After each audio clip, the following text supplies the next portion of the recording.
ఇది పాత bolt, brass పాత డోరు, అది నీట్గా రిపేర్ చేయించాడు. పగిలిపోయిన తర్వాత రిపేర్ చేయించి ఇది కొత్తది క్లియర్గా కనపడుతుంది. కొత్త డోరు పైన బోల్ట్ వేయించినాడు, కింద కూడా కొత్తది వేయించినాడు ఇరిగిపోయినట్టు. అంటే వాళ్ళు క్లియర్గా డోర్ ఇరిగిపోయింది, దాన్ని రిపేర్ కూడా చేయించుకున్నారు. సిబిఐ వారు ఎయిర్పోర్ట్ నేరస్తులకు పోయినప్పుడు ఆ సీన్ ఆఫ్ క్రైమ్లో తీసిన ఫొటోస్, ఈ ఫొటోస్ అన్నీ సిబిఐ వాళ్ళు కేసులో ఇన్వాల్వ్ అయిన అందరికీ హార్డ్ డ్రైవ్ ఇచ్చారు రీసెంట్గానే. ఆ ఫోటో దీంట్లో ఉన్న ఎవిడెన్స్ జరిగినాయి, ఎక్కడ పాయింట్స్ మిస్ అయినారు, ఆ రోజు జరిగిన ఫొటోస్లో దిస్ క్లియర్గా నార్త్ సైడ్ డోరు లోపల తోసుకొని ఇరగొట్టుకొని లోపలికి వచ్చినట్టు ఉంది.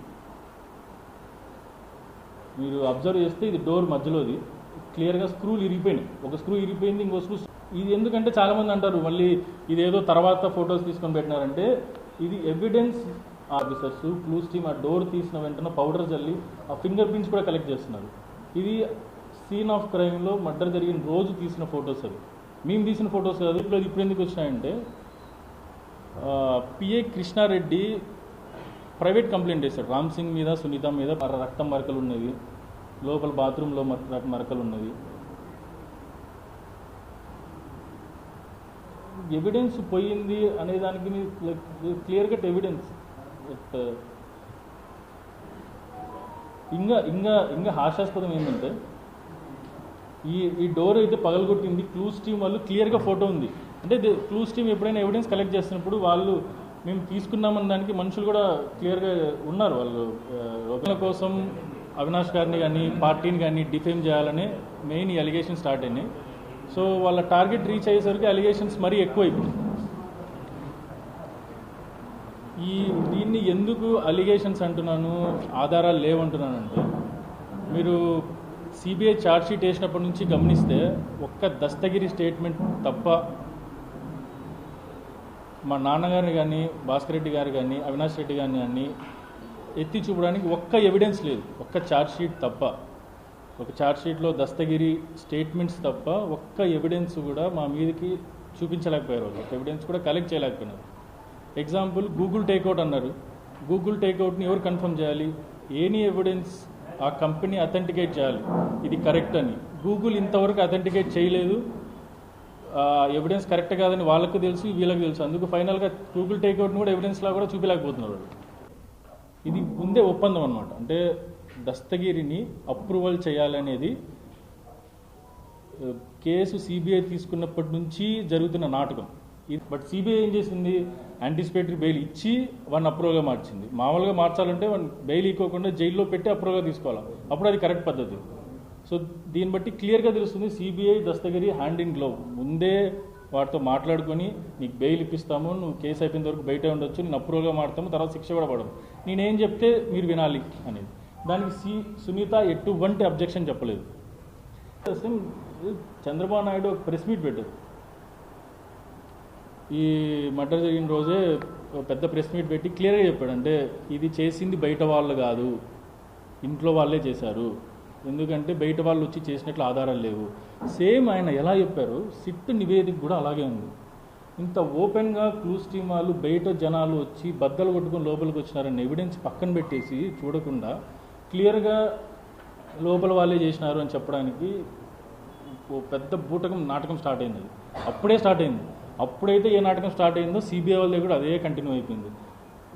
దానికి తగ్గట్టు దస్తగిరి అనే వ్యక్తిని వాడుకోవడము, దానికి స్టోరీ క్రియేట్ చేయడము, లోపల ఎవరో వ్యక్తి ఉన్నట్లు, ఏవన్ ఎర్రగంగిరెడ్డి లోపల ఉన్నాడు, మేము బయట ఉన్నాము, మేము వస్తానే తలుపు తీసినాడు. క్లియర్గా తలుపు బద్దలు కొట్టుకుని లోపలికి వచ్చిన ఎవిడెన్స్ ఉంది. సో దస్తగిరి స్టేట్మెంట్లో ఇచ్చిన ప్రతి పాయింట్ ఫాల్స్. నేను స్టేట్మెంట్ దాటి మాట్లాడుకోలేదు, అంటే వేరే ఎవిడెన్సే లేదు. ఇది ఒక్కటే ఎవిడెన్స్ మా మీదకి చూపించడానికి, మేము చేసినామని చెప్పడానికి వాళ్ళ దగ్గర ఉన్న ఏకైక ఎవిడెన్స్. ఆ ఎవిడెన్స్లో ఎన్ని తప్పులు ఉన్నాయని ఫస్ట్ అంతే ఒక ఎవిడెన్స్. వేలి ముద్రలు దొరికినాయి.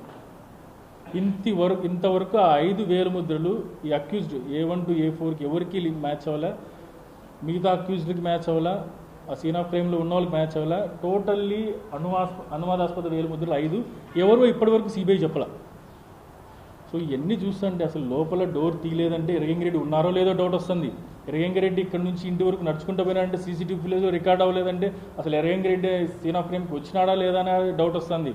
ఒకవేళ వచ్చింటే ఈయన 7 ముద్దలు కాకుండా మిగిలిన 5,000 ముద్దలు ఎవటి అంటే ఎర్రంగిరెడ్డి కాకుండా ఇంకా ఎవరైనా ఉన్నారా, వాళ్ళ 1,000 ముద్దలు ఎందుకు, దాని గురించి అసలు సిబిఐ వాళ్ళు మాట్లాడలేదు, 1,000 ముద్దలు ఎందుకని ఇన్వెస్టిగేట్ చేయలేదు. సెటిల్మెంట్లో రూపాయి డబ్బులు రాలేదు అని సిబిఐ నిర్ధారించింది. ల్యాండ్ సెటిల్మెంట్ వల్ల దానికోసం హత్య జరగలేదని సిబిఐ నిర్ధారించింది. అసలు ఏంటి డాక్యుమెంట్స్ అంటే నార్మల్గా అంటే అలిగేషన్స్ కాదు, ఇది సిబిఐ స్టేట్మెంట్స్ రికార్డ్ చేసినప్పుడు వివేకానంద రెడ్డి గారి సెకండ్ వైఫ్ షమీము ఆ స్టేట్మెంట్లో చాలా క్లియర్గా చెప్పారు. వివేకానంద రెడ్డి గారు చనిపోవడానికి 2 నెలల ముందు నుంచి షమీమ్కి కొన్ని ఆస్తి రాపించాలని చెప్పి దానికి సంబంధించిన ఆస్తి పేపర్స్ వీలునామా షమీమ్ మీద రాయడానికి రెడీ చేస్తున్నారని షమీమ్ స్టేట్మెంట్ ఇచ్చింది, వాళ్ళ బంధువులు స్టేట్మెంట్ ఇచ్చినారు, సిబిఐ స్టేట్మెంట్లు వాళ్ళు రికార్డ్ చేసినారు. దాంతోపాటు వివేకానంద రెడ్డి తన క్లోజ్గా ఉన్న ప్రతి ఒక్కరికి చెప్తా ఉన్నాడు, నా రెండో భార్యకి నేను కొంచెం ఆస్తి రాపిస్తున్నాను అనేది దగ్గర దగ్గర క్లోజ్గా ఉన్న ప్రతి ఒక్కరికి చెప్పిన విషయమే. సో మోస్ట్ ప్రాబబ్లీ ఆ ల్యాండ్ డాక్యుమెంట్స్ ఏంటంటే ఆ ల్యాండ్ వాళ్ళ ఆస్తి సెకండ్ వైఫ్ రాపించిన డాక్యుమెంట్స్. ఆ డాక్యుమెంట్స్ దొంగిలించాల్సిన అవసరం ఎవరికి ఉంటుంది? ఒక్కసారి ఆలోచిస్తే ల్యాండ్ డాక్యుమెంట్స్ దొంగిలించాల్సిన అవసరము ఒక్క ఫ్యామిలీ మెంబర్స్కి, సునీతకి, రాజశేఖర రెడ్డికి తప్ప, నరెడ్డి రాజశేఖర రెడ్డి తప్ప ఎవరికి ఉండదు. వేరే శక్తికి అసలు దొంగిలించాల్సిన అవసరమే లేదు. సో టోటల్ ఈ డాక్యుమెంట్స్ది డోర్ పగలగొట్టుకొని పోయినది, ఈ దస్తగిరి స్టేట్మెంట్స్ ఎట్లా మారుస్తున్నాడు అనేది, దస్తగిరి స్టేట్మెంట్కి ఐ విట్నెస్ చేసిన స్టేట్మెంట్కి సంబంధం లేకుండా ఇదంతా కుక్కడప్ స్టోరీ, కొత్త స్టోరీ క్రియేట్ చేస్తారు. దాని మీద సిబిఐ ఛార్జ్షీట్ వేయడమే బూత్, దాని మీద మళ్ళీ సింపతి గెయిన్ చేయడానికి అదే పదాలు వాడి వాడి వాడి జనాల మైండ్లో ఒక ఏదో ఘోరం చేశాడు, క్రూరం చేశాడని మైండ్ క్రియేట్ చేస్తున్నారు. దస్తగిరి ఇచ్చిన స్టేట్మెంట్స్ సిబిఐ వాళ్ళే కలెక్ట్ చేసిన ఎవిడెన్స్ పూర్తిగా విరుద్ధం. ఐ విట్నెస్ చెప్పిన స్టేట్మెంట్ దస్తగిరి ఇచ్చిన స్టేట్మెంట్ దానికి సంబంధం లే. దస్తగిరే ఒకసారి చెప్పిన స్టేట్మెంట్కి తర్వాత చెప్పిన స్టేట్మెంట్ సంబంధం లేదు. ఎన్ని మార్చాడంటే ఫస్ట్ ఇంటికి పోయినది తప్పు చెప్పినాడు, ఇంట్లో నుంచి బయటికి ఎలా వచ్చినది తప్పు చెప్పినాడు. డాక్యుమెంట్స్ ఏంటంటే బయటికి వచ్చిన డాక్యుమెంట్స్ ఫస్ట్ ఏమో డాక్యుమెంట్స్ గురించి తెలియదు, రౌండ్ సీల్ వేసిన తర్వాత ఏమో క్లియర్గా సిబిఐ వాళ్ళు ప్రాంప్ట్ చేశారో లేదంటే సునీత 2 నెలలు కూర్చోబెట్టి ప్రాంప్ట్ చేసిందో క్లియర్గా చెప్తాడు. మళ్ళీ డాక్యుమెంట్స్ ఇవి కాదు, ల్యాండ్ సెటిల్మెంట్. ఎందుకంటే ల్యాండ్ సెటిల్మెంట్ మీద దోసేస్తే ఆ డాక్యుమెంట్స్ పక్కకి వెళ్ళిపోతుంది. డాక్యుమెంట్స్ ఒరిజినల్గా డాక్యుమెంట్స్ ఏదంటే ఆస్తి డాక్యుమెంట్స్ అవి బయటికి రాకూడదు. సో మళ్ళీ ఆ స్టేట్మెంట్ ఇంప్రూవైజ్ చేస్తారు. నాన్నని కానీ, శివశంకర్ రెడ్డి గారిని కానీ, భాస్కర్ రెడ్డి గారు కానీ, అవినాష్ రెడ్డి గారిని ఈ కేసులో ఇన్వాల్వ్ చేయాలంటే అక్యూజ్డ్ గంగిరెడ్డితో A4 అంటే దస్తగిరితో కానీ, A2, A3తో కానీ వీళ్ళెవరు ఇంతవరకు వాళ్ళు కలిసినట్టు కానీ కాంటాక్ట్ అయినట్టు వీళ్ళెవరో కూడా తెలియదు.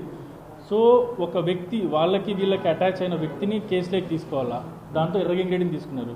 ఎర్రంగిరెడ్డి వైసీపీ పార్టీకి పనిచేస్తారు. ఆయనకి శివశంకర్ రెడ్డి గారికి ఏదో ఫోన్స్ ఉంటాయి, ఆ ఫోన్ సంబంధించినతో లింక్ చేస్తా ఇంత స్టోరీ కుకప్ చేయడానికి ఎర్రగంగిరెడ్డిని ఇరికిచ్చారు. ఎర్రగంగిరెడ్డి తర్వాత నాన్నని, ఇదంతా పెద్ద స్టోరీ డ్రామాలు అన్నారు.